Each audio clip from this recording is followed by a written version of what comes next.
할렐루야, 반갑습니다. 우리 2021년 구역공과 43과 하나님의 마음을 가지라 라는 내용을 갖고 사무엘하 9장 1절부터 13절의 말씀을 우리 함께 은혜롭게 살펴보도록 하겠습니다. 자, 우리 지난주 우리 구역원들의 생활들을 우리 구역장님이 이 주도하에 은혜와 감사의 내용들을 함께 나누시고 또 찬송가 214장과 찬송가 311장 찬양으로 영광 돌리시기를 바랍니다. 마음 열기입니다. 오늘날 우리가 여기에 있기까지는 수많은 사람들의 은혜가 있었습니다. 자기 혼자만의 힘으로 여기까지 온 사람은 아무도 없습니다. 다윗은 사울왕의 사이였고 처남되는 요나단과는 매우 깊은 우정을 지니고 있었습니다. 사울왕이 악령에 사로잡혀 악한 일을 할 때 요나단은 다윗의 생명을 보호하며 위기를 면하게 한 일이 있었습니다. 다윗은 항상 이것을 기억했습니다. 요나단의 아들이 무비보셋인데 다윗이 왕이 되었을 때 무비보셋을 찾아 그에게 은혜를 베풀어 주었습니다. 우리 하나님의 백성은요, 은혜를 잊지 말아야 됩니다. 단순히 하나님께 받은 은혜뿐만 아니라 우리 이웃, 우리 주변, 또 우리 가족들에게 받은 그런 은혜가 있다면, 그런 은혜와 도움이 있다면 그 은혜를 꼭 기억하고 그 은혜를 나눌 수 있는 믿음의 백성이 되어야 할 것입니다. 자, 우리 함께 본문의 말씀 한번 보겠습니다. 사무엘하 9장 1절부터 13절이고요. 우리 같이 말씀을 찾아서 혹은 이 화면에 있는 말씀을 저와 같이 한 목소리로 하나님의 말씀 읽도록 하겠습니다. 다윗이 이르되 사울의 집에 아직도 남은 사람이 있느냐? 내가 요나단으로 말미암아 그 사람에게 은총을 베풀리라 하니라. 사울의 집에는 종 한 사람이 있으니 그의 이름은 시바라. 그를 다윗의 앞으로 부르매 왕이 그에게 말하되 내가 시바냐 하니 당신의 종이니이다 하니라. 왕이 이르되 사울의 집에 아직도 남은 사람이 없느냐? 내가 그 사람에게 하나님의 은총을 베풀고자 하노라 하니 시바가 왕께 아뢰되 요나단의 아들 하나가 있는데 다리 저는 자니이다 하니라. 왕이 그에게 말하되 그가 어디 있느냐 하니 시바가 왕에게 아뢰되 로드발 암미엘의 아들 마길의 집에 있나이다 하니라. 다윗 왕이 사람을 보내어 로드발 암미엘의 아들 마길의 집에서 그를 데려오니 사울의 손자 요나단의 아들 무비보셋이 다윗에게 나와 그 앞에 엎드려 절하매 다윗이 이르되 무비보셋이여 하니 그가 이르기를 보소서 당신의 종이니이다. 다윗이 그에게 이르되 무서워하지 말라. 내가 반드시 내 아버지 요나단으로 말미암아 내게 은총을 베풀리라. 내가 내 할아버지 사울의 모든 밭을 다 내게 돌어주겠고 또 너는 항상 내 상에서 떡을 먹을지니라 하니 그가 저라 이르되 이 종이 무엇이기에 왕께서 죽은 개 같은 나를 돌아보시나이까 하니라. 왕이 사울의 시종 시바를 불러 그에게 이르되 사울과 그의 온 집에 속한 것은 내가 다 내 주인의 아들에게 주었노니 너와 내 아들들과 내 종들은 그를 위하여 땅을 갈고 거두어 내 주인의 아들에게 양식을 대주어 먹게 하라. 그러나 내 주인의 아들 무비보셋은 항상 내 상에서 떡을 먹으리라 하니라. 시바는 아들이 15명이요 종이 20명이라. 시바가 왕께 아뢰되 내 주 왕께서 모든 일을 종에게 명령하신 대로 종이 준행하겠나이다 하니라. 무비보셋은 왕자 중 하나처럼 왕의 상에서 먹으니라. 무비보셋에게 어린 아들 하나가 있으니 이름은 미가더라. 시바의 집에 사는 자마다 무비보셋의 종이 되니라. 무비보셋이 항상 왕의 상에서 먹음으로 예루살렘에서 사니라. 그는 두 발을 다 절더라. 아멘. 여러분 오늘 말씀 보기 전에 이제 사무엘상 20절, 이 사무엘상 20장과 연결이 되는데요. 이 사무엘상 20장을 보면 오래전에 이 요나단, 무비보셋의 아버지죠. 요나단 그리고 이 요나단은 자신의 아버지 사울 왕의 손에서 이 다윗의 생명을 보호해 주기로 약속했습니다. 그리고 또 다윗은 역시 자기 자신이 장차 나중에 이스라엘의 왕이 되면 요나단의 가문에 은혜를 베풀어 주기로 약속합니다. 그리고 이제 시간이 흘러 블레셋과의 전쟁 중에 사울 왕과 그의 아들 요나단이 죽게 되고 또 다윗은 이스라엘의 왕이 됩니다. 다윗은 이제 왕이 되어서 언약궤를 자신의 성으로 불러 모으고 또 몇 개의 전쟁을 치름을 통해서 나라의 안정을 되찾은 다음에 무엇을 했냐? 요나단과의 약속을 기억하고 사울의 가문, 그러니까 요나단이 사울의 가문에 소속되어 있으니까 사울의 가문에 은혜를 베풀기 위해서 사울 가문에 남아 있는 사람이 누구냐라고 찾아보았더니 이제 사울의 종이었던 시바가 있었던 거예요. 그러니까 시바를 통해서 이제 요나단의 아들 다리를 저는 무비보셋이 생존해 있다라는 사실을 알게 됩니다. 그래서 다윗은 즉시 무비보셋을 궁전으로 데리고 와서 그를 선대하고 사울의 제사는 물론 왕자와 함께 살면서 자신의 식탁에서 음식을 먹게 하는 엄청난 은혜, 정말 그 어떤 누구도 경험하지 못하는 어마어마한 은총을 무비보셋이 누리게 되었습니다. 여러분 오늘 이 다윗이 무비보셋에게 베푼 은혜를 통해서 우리에게 주시고자 하는 하나님의 교훈 또 하나님의 메시지가 무엇인지를 함께 살펴보도록 하겠습니다. 1번 다윗이 사울의 집에 남은 사람을 찾고 있었습니다. 그 이유와 배경은 무엇입니까? 사무엘하 9장 1절과 3절 다윗이 이르되 사울의 집에 아직도 남은 사람이 있느냐? 내가 요나단으로 말미암아 그 사람에게 은총을 베풀리라 하니라. 왕이 이르되 사울의 집에 아직도 남은 사람이 없느냐? 내가 그 사람에게 하나님의 은총을 베풀고자 하노라 하니 시바가 왕께 아뢰되 요나단의 아들 하나가 있는데 다리 저는 잔이이다 하니라. 여러분 제가 조금 전에 우리 말씀을 읽고 설명했듯이 다윗은 젊은 시절 다윗이 왕이 되기 이전 젊은 시절 요나단과 굉장히 친한 친구 관계였습니다. 성경은 그들의 이 우정을 사랑이라고 표현할 정도였습니다. 그래서 사무엘상 20장 17절에 이렇게 표현하고 있는데요. 다윗에 대한 요나단의 사랑이 그를 맹세하게 하였으니 이는 자기 생명을 사랑함 같이 그를 사랑함이었더라. 그러니까 다윗이 이 요나단과의 우정이 사랑으로 표현될 만큼 정말 서로 정말 우애를 다지는 친밀한 관계였고 또 다윗과 요나단은 또 이 가운데 맹세, 언약을 맺었습니다. 언약을 맺어서 서로의 가문을 챙겨주고 지켜주기로 약속합니다. 그래서 이제 실제로 이제 요나단이 자신의 아버지 사울이 다윗의 목숨을 빼앗으려고 액션을 취하자 미리 다윗에게 피할 수 있는 방법, 피할 길을 표시를 알려줍니다. 그래서 다윗이 생명을 보존하고 도망을 칠 수 있게 되었죠. 이제 그로 인해 이제 사울이 열받은 거예요. 요나단 때문에 요나단이 다윗을 도와줘서 다시 도망갈 수 있어서 열받아서 어떻게 했느냐? 사울이 창을 던져요. 자기 아들한테. 그러니까 거의 죽이려고 했다라는 것이죠. 네. 그럼에도 불구하고 요나단은 다윗을 향한 우정을 끝까지 지키게 됩니다. 그리고 이제 시간이 지나서 이 이스라엘과 블레셋과의 전쟁 가운데 자신의 아버지 사울 왕과 그리고 요나단 본인은 이 전쟁 가운데 전사하게 되죠. 죽게 됩니다.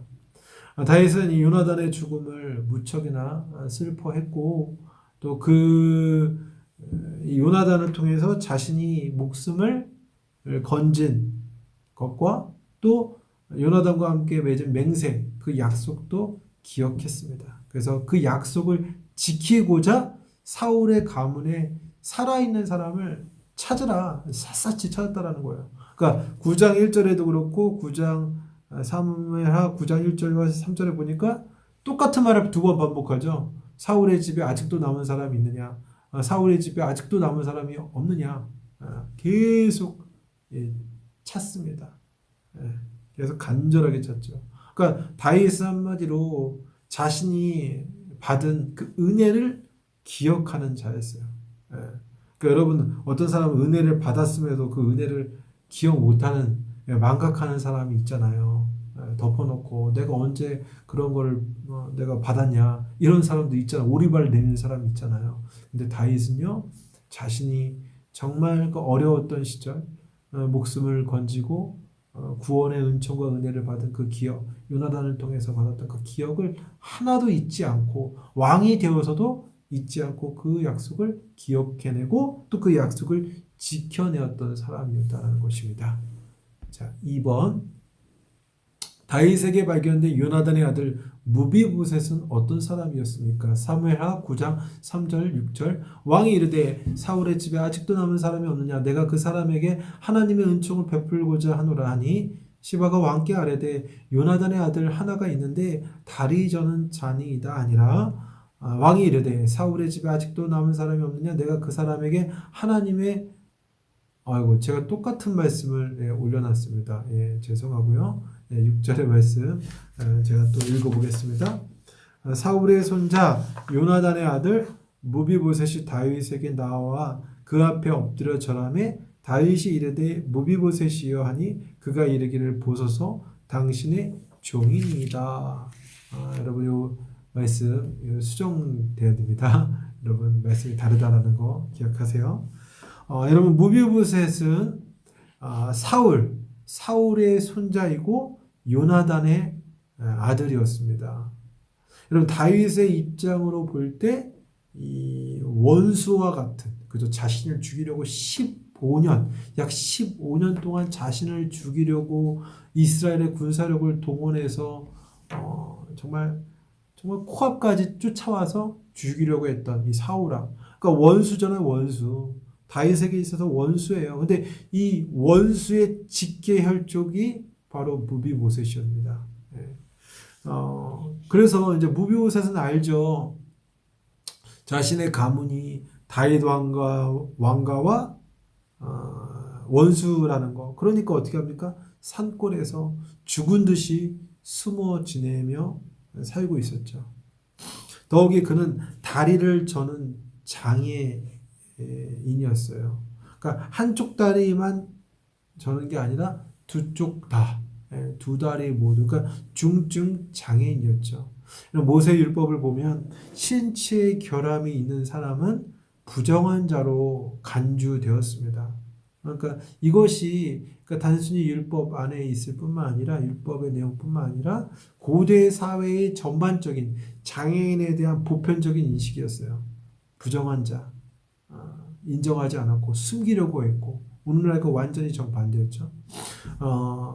무비보셋이 이렇게 사울의 손자였음에도 또 장애까지 있었기 때문에 아마 그들 가문에서도 천대받는 그런 아픔을 안고 살아갔을 것입니다.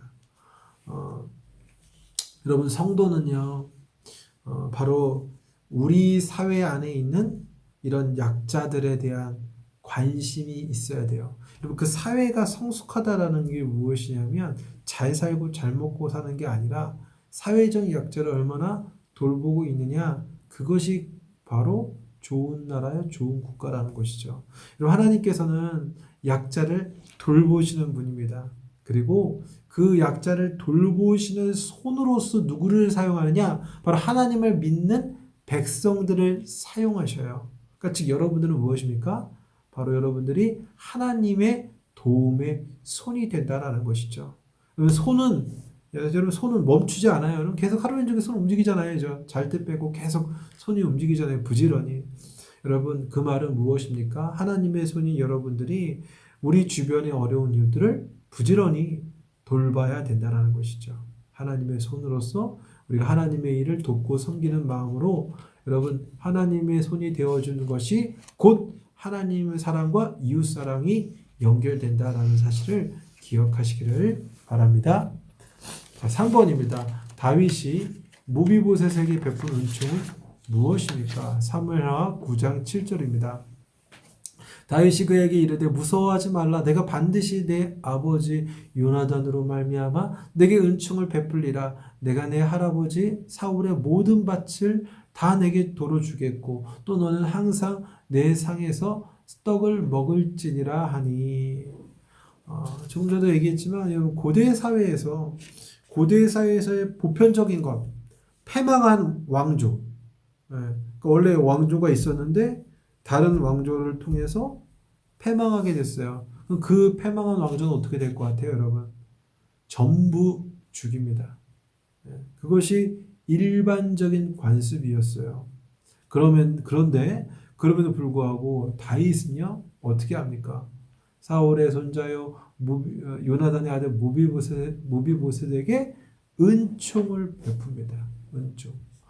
근데 그 은총이 작은 게 아니었어요. 첫 번째 그 은총은 사울의 모든 밭을 무비보셋에게 전부 주었다라는 거예요. 여러분, 바로 전 왕이 갖고 있었던 재산이 여러분 작았을까요? 어마어마하겠죠? 근데 그 어마어마한 재산을 온전히 보존하여서 이 무비보셋에게 그대로 주었습니다. 바로 앞으로의 무비보셋의 삶의 필요를 전부 채워줬다는 것이죠. 그런 은총을 베풀었고 또 두 번째로 무비보셋을 다윗 본인과 또 다윗의 아들 왕자들과 함께 이 무비보셋이 식사할 수 있는 왕과 함께 식탁의 자리에서 늘 함께 할 수 있게 해주었다라는 거예요. 여러분 이것이 어떤 의미가 있냐면 이제 무비보셋을 다윗의 가족의 멤버로 대하겠다라는 거예요. 같이 식사한다라는 거예요. 식구잖아요, 식구. 그러니까 식구로 여기겠다라는 거예요. 또 식구로서 이제 그의 무비보셋의 신분이 원래 자신이 표현한 것처럼 개와 같은 자기 존재라고 표현했잖아요. 근데 그런 존재가 아니라 왕족으로서 다윗이 같이 식사하는 자리에 함께함을 통해서 너를 왕족으로 높여주겠다라는 그러한 의미를 담고 있는 것이죠. 여러분 이처럼 여러분 우리가 하나님 앞에 또 우리 이웃에게 받은 그런 은혜들이 있잖아요. 그 은혜를 반드시 흘려보낼 수 있는 나누어 줄 수 있는 그런 믿음의 백성이 되어야 됩니다. 여러분 그런 일화를 많이 듣잖아요. 어렸을 때 굉장히 불우했던 어떤 사람이 그 따뜻한 국밥 한 그릇을 정말 불쌍하게 여겨서 그냥 한 그릇을 주었더니 나중에 30년 뒤에 몇 배로 어마어마하게 갚으러 오잖아요. 그죠? 그 어렸을 때 그 국밥 한 그릇을 그렇게 공짜로 너무 배고팠을 때 줬던 그 은혜를 잊지 않고 기억해서 나중에 또 성공한 후에 찾아가서 이렇게 은혜를 베푸는 것. 세상의 일이지만 여러분 오늘 우리의 삶 속에서도 마찬가지예요. 여러분이 지금 이 자리까지 올 수 있는 것은 하나님의 도움이 가장 크지만 여러분의 인생 가운데 여러분을 도와주었던 사람들이 있었을 거예요. 어려웠을 때, 힘들었을 때, 슬펐을 때 도왔던 그분들의 도움과 은혜를 기억하셔야 되고 그것을 이렇게 갚고 나눌 수 있는 인생이 되어야 됩니다. 여러분 그것이 복된 그리스도인의 삶이에요. 나누고 나눠주는 그 은혜를 잊지 않고 기억하며 살아가는 것. 마찬가지로 하나님께 대하여 하나님께 받은 나의 은혜를 잊지 않고 하나님을 위해서 살아가는 것. 그것이 은총받은 자의 삶이다라는 것을 여러분 기억하시길 바랍니다. 자, 4번 내가 받은 은총이 있다면 무엇입니까? 조금 전에도 얘기했지만 우리는 하나님께 또 우리 이웃을 통해서 받은 관계 속에서 받은 은혜들이 있습니다. 그 은총을 우리 구역 식구들과 함께 나누고 또 그 은혜를 기억하고 또 그 은혜를 어떻게 우리가 흘려보낼 수 있는가에 대해서 우리 구역원들과 함께 나누어 봤으면 좋겠습니다. 자, 1번 나눔과 적용. 내가 받은 은총을 함께 나눌 사람들은 누구입니까? 그 사람들이 어떤 은총을 베풀겠습니까? 구체적으로 이런 받은 은혜라는 것은요. 은혜를 갚는다라는 건 구체적이어야 돼요. 추상적인 게 아니라 분명하고 명확하게 어떻게 나눌지를 함께 우리 구역원들과 나눠보시고 또 기도하실 때는 삶의 모든 순간에 더욱 깨어있도록 기도하시고 서로의 기도의 제목과 교회, 지역, 나라를 위해서 우리 함께 또 기도하시고 그리고 찬송가 50장과 통해서 헌금, 하나님 앞에 드려진 헌금을 하나님께 기쁨으로 드리고 또 주기도문과 대표 기도로 우리 구역 모임을 마치시면 될 것 같습니다. 여러분 요즘 제가 지난주에도 얘기했지만 날씨가 많이 추워졌습니다. 우리 감기 조심하시고 건강하게 옷을 따뜻하게 입고 다니시고 특별히 당부드리고 싶은 것은 이제 관계전도 초청축제가 11월 28일에 있어요.